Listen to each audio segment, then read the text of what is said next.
Regarding the question of what makes Africa work, I'm pleased to say that searching for answers is not as exasperating as it might have been a decade ago.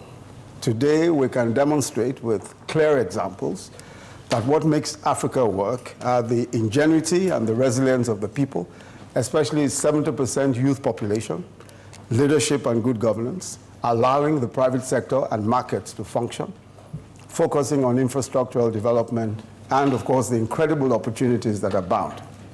Somehow, everyone has a hunch that if you're not around when Africa truly gets going, it'll be much like the skeptics who stood on the sidelines in the 1990s, convinced that China was going nowhere.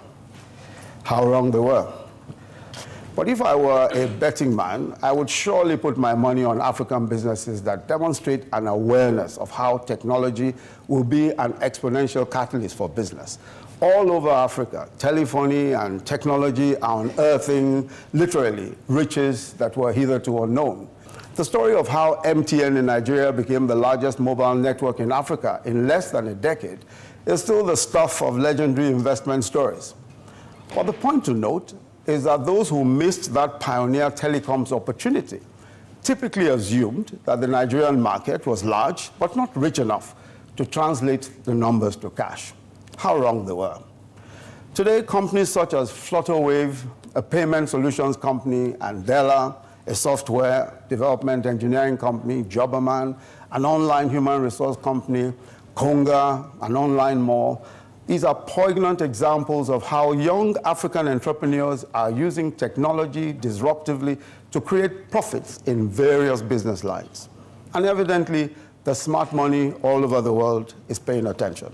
The Africa growth story is real. Major global analysts appear at least united in the view that Africa has the highest number of economies projected to grow above 5% by 2030. The Nigerian government is intent on bringing about rapid, sustainable, and inclusive growth in order to improve the lot of the dynamic and hardworking people of Nigeria. And we realize that the scale of the challenge is huge, given our large, rapidly growing population and the relentless march of other parts of the world. We are nevertheless determined and optimistic that Nigeria, along with the rest of the continent, will bring about an Africa that will work for its people and contribute to global growth and prosperity. I think that the main lesson that Africa has learned and that African governments have learned is that there is no African exceptionalism. What makes Africa work is what makes economies work anywhere.